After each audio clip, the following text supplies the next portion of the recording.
Le jeu de rôle à l'honneur et on en parle beaucoup sur la page de Tellement Geek. C'est normal, il y a plein d'actualités, le jeu de rôle se porte bien. Et je vous propose de parler d'un jeu de rôle dont on avait déjà parlé il y a quelque temps. Lors d'une campagne de financement participatif, il s'agit du jeu de rôle Dimensionautes.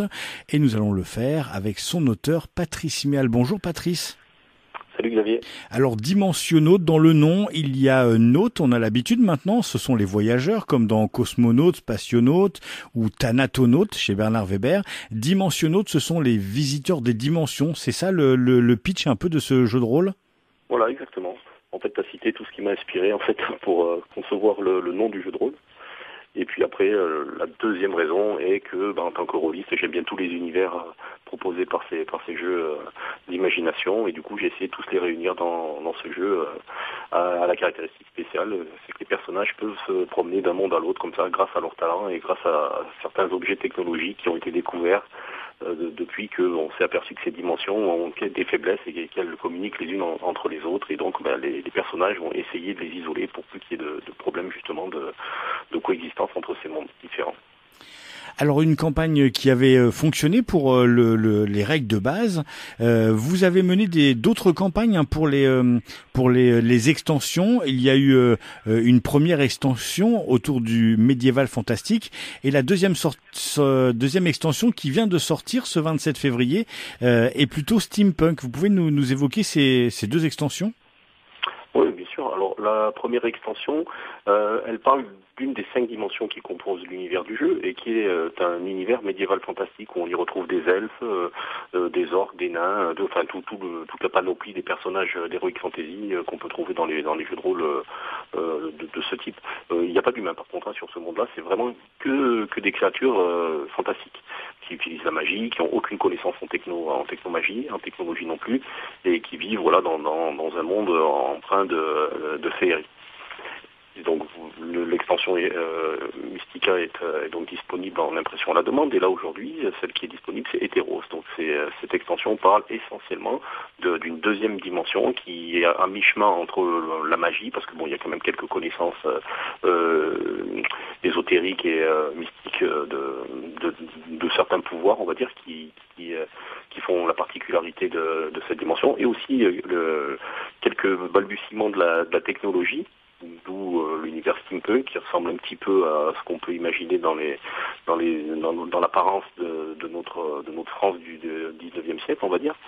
Et donc les personnages là sont des âmes, des démons, des anges, ou alors des loups-garous, des vampires qui sont dans cet univers gothique. C'est plutôt gothico-steampunk, j'ai tendance à dire, parce que c'est un monde qui est assez sombre de par l'ambiance, parce que la moitié donc est dirigée par les anges, l'autre par les démons, et donc les personnages qui vont être issus de cet univers vont être soit imprégnés du bien entre guillemets du gouvernement angélique, ou de cette malice, parce qu'il n'y a pas vraiment de mal, si je puis dire, dans le gouvernement démoniaque, mais voilà, c'est deux mondes qui s'opposent, et entre les deux, il y a la surface de la Terre où règnent les âmes, et puis les deux nouvelles races donc, qui appartiennent à cette extension, qui sont les loups-garous et les vampires. Alors ce que l'on peut dire sur ce jeu de rôle, c'est que vous êtes l'auteur et que vous êtes un peu seul à bord et aux commandes de ce jeu de rôle, là où d'autres machines très grand public fonctionnent très bien, mais où il y a des illustrateurs, des relecteurs. Comment ça se passe le travail que vous fournissez autour de ce jeu Dimensionautes ? En fait, je me laisse aller au fil de mon imagination. Quand j'ai les idées, je note tout. Je rassemble après mes manuscrits, puis je commence à rédiger des textes. Donc, chose pour Hétéros, par exemple, j'ai été bien inspiré. Donc, il y aura beaucoup plus de textes, par exemple, que sur la première extension Mystica. Et puis après, au niveau, le système de jeu, c'est quelque chose que j'avais imaginé il y a quand même pas mal de temps en arrière. Donc, du coup, les règles se portent relativement bien pour cet univers. Et après, c'est juste le détail au niveau de l'équilibrage des pouvoirs, les nouvelles caractéristiques ou compétences que les personnages peuvent acquérir en fonction de leur dimension, etc. Voilà, ça c'est quelque chose qui germe dans mon esprit au fil du temps, je dirais. Je me mets aucune contrainte là-dessus. Et puis une fois que j'ai rassemblé suffisamment de choses, je pose un manuscrit, puis je vois si ça peut faire une extension complète et cohérente pour l'univers. Et puis une fois que c'est bouclé, je rédige tout ça au propre, je fais la mise en page, je publie tout ça. Et puis comme tu le disais tout à l'heure, c'est envoyé ensuite à l'imprimeur via Internet qui s'occupe lui de l'impression à la demande et de l'expédition pour tous ceux qui sont intéressés par le livre. Alors cette impression à la demande, on peut noter que c'est lulu.com, hein. C'est un site qui revient beaucoup dans mes interviews pour les gens qui n'ont pas d'éditeur mais qui peuvent quand même fournir du travail. Les gens ont juste à se connecter sur lulu.com et à commander, et en fait l'impression elle est faite comme on dit à la demande, c'est-à-dire qu'il n'y a pas de stock à gérer. Tout à fait, c'est ça. C'est aussi une facilité pour tous les auteurs qui, comme moi, travaillent sans contrainte, sans la pression, si je puis dire, d'un éditeur qui a des chiffres quand même à rentrer tous les mois, qui a quand même certaines contraintes au niveau du style d'écriture. Enfin, il y a quand même pas mal de choses qu'il faut respecter quand on travaille pour un éditeur. Et c'est vrai que l'avantage quand on est un freelance, on va à son rythme, on peut mettre vraiment les termes que l'on veut dans nos écritures et on n'est pas embêté. C'est ça qui est sympa dans cette formule. Et puis après, il faut faire quand même connaître ce jeu de rôle. Alors ça passe par les réseaux sociaux. J'imagine que vous essayez aussi de faire les salons de jeux de rôle pour essayer de faire jouer des parties. Comment ça se passe ? Oui, voilà, j'ai quelques contacts dans plusieurs associations. Alors moi, je suis dans le centre de la France, mais c'est vrai que je connais un peu du monde dans le sud, donc j'ai participé à Montpellier à des organisations des manifestations de jeux de rôle. J'ai quelques contacts aussi un peu partout, donc j'ai des représentants aussi, des personnes qui sont des fans et qui me suivent depuis la première heure de Dimensionautes et qui me représentent dans les forums, sur les stands de jeux où les associations se regroupent. Et donc voilà, j'ai un petit groupe de fidèles qui font office d'agents publicitaires pour le jeu. Mais sinon non, je fais pas énormément de pubs. Mon but non plus c'est pas de faire quelque chose de lucratif, hein. C'est vraiment pour m'amuser, pour m'éclater, pour rassembler des gens autour d'un même monde, tu vois, comme on peut être Dimensionautes par exemple. Et non, il n'y a pas j'ai aucune contrainte là-dessus sur ce qui est de faire la promotion du jeu à tout prix pour en tirer un bénéfice. Non, ça c'est pas dans mes objectifs pour le moment. Mais du coup, on voit qu'il y a un vrai suivi, c'est-à-dire que comme c'est votre bébé et que vous êtes le seul à la manœuvre, dès que vous avez des idées, hop, vous pouvez proposer quelque chose, et puis ça fait que les gens qui qui ont acheté le livre de base peuvent compter sur un vrai suivi de la gamme et des extensions à venir. Voilà, c'est ça. En fait, c'est sur quoi je me suis engagé au départ. C'est-à-dire que moi, j'ai sorti le jeu, j'ai vu que ça avait bien fonctionné. J'ai attiré quand même pas mal de monde derrière moi. Et puis après, il y en a d'autres qui se sont greffés sur ces personnes et il y en a qui sont partis. Mais j'avais annoncé quand même qu'il y aurait entre 3 et 5 extensions, une par dimension au minimum.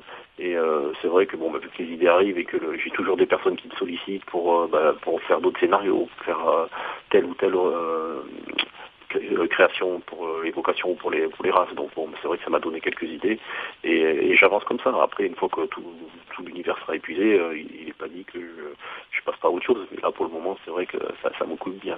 Donc cette année, j'ai eu 2 extensions qui ont pu sortir. Hétéros, c'est cette année non, vu que maintenant on est en 2019.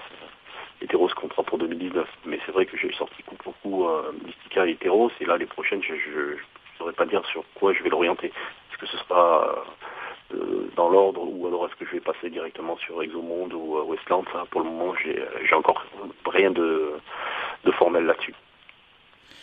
En tout cas, pour fêter la sortie de Hétéros, qui est sorti ce 27 février, qui est disponible en tout cas sur la page lulu.com, vous avez eu la gentillesse de permettre aux gens qui vont écouter cette interview et de pouvoir gagner le livre de règles, mais en couleur, parce que sur lulu.com, on peut l'avoir que en noir et blanc, mais il vous reste quelques exemplaires en couleur, et donc vous faites avec la page Tellement Geek un petit concours pour permettre aux gens de gagner ce livre en couleur. Voilà, exactement. Donc c'était part de ma volonté de faire la promotion de l'extension en cédant quelques-uns de mes exemplaires qui me restent. Donc j'en ai quelques-uns de côté que je conserve parce que lors de la première levée de fonds sur Ulule qui avait été un succès, j'avais commandé beaucoup de livres qui sont quasiment tous partis. Et là, je me suis dit c'est l'occasion de vendre un des livres, enfin de donner un des livres en couleur comme butin de ce concours. Alors il y aura juste pour gagner et participer à ce concours à aimer la page Dimensionautes. Vous trouvez la page Facebook assez facilement en tapant Dimensionautes. Un petit like sur Tellement Geek. Vous faites un commentaire, vous invitez vos amis. Je ferai des posts pour expliquer les modalités pour gagner donc le livre de règles, le livre de base en couleur. Quelque chose que vous ne pouvez quasiment pas trouver. J'imagine que même quand vous vous déplacez en salon, maintenant c'est les derniers exemplaires. Ouais, exactement. Ouais. Après cela, ce sera terminé. À moins d'une éventuelle deuxième édition, mais là, on parle de science-fiction pour le moment. En tout cas, la science-fiction, peut-être qu'on la retrouvera dans un futur supplément. Oui, tout à fait. C'est envisageable. J'ai commencé à écrire quelques nouvelles et quelques points de règle, mais bon, pour le moment, entre les 3 dimensions qui me restent à écrire, mon cœur balance pour le moment. Je ne sais pas laquelle attaquer en priorité. Dimensionautes, il y a une page Facebook, vous ne pouvez pas la rater. Ce sont les voyageurs des dimensions, un jeu de rôle, il y a un livre de règles, il y a une première extension Mystica sur le monde médiéval fantastique. Hétéros, c'est la deuxième extension qui vient tout juste de sortir ce 27 février. C'est plutôt du steampunk, alors gothico-steampunk pour reprendre vos mots. Et puis ce concours durant 15 jours à partir du 4 mars jusqu'au 17 mars pour gagner le livre de base en couleur. Merci beaucoup Patrice Mial et très bonne continuation à travers les dimensions. Merci Xavier, au plaisir. Au revoir.